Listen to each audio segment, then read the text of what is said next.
The overall goal of the island assay is to evaluate basic locomotor behavior of Drosophila melanogaster by means of automatic data processing and objective quantification.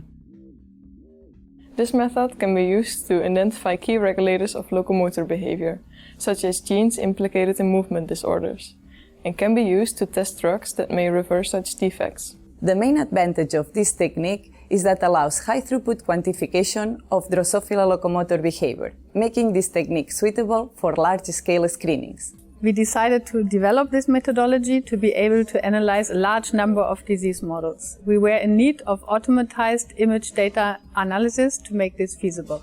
Visual demonstration of this method is very helpful.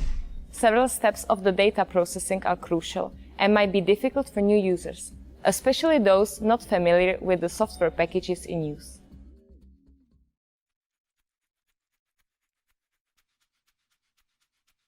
First, prepare a minimum of 3 vials per experimental condition as biological replicates. Each vial should contain approximately 15 flies of the same gender and similar age. Importantly, the flies must have intact wings. Create the folders to store the experiments. Generate these in a directory structure defined by the conditions and replicates.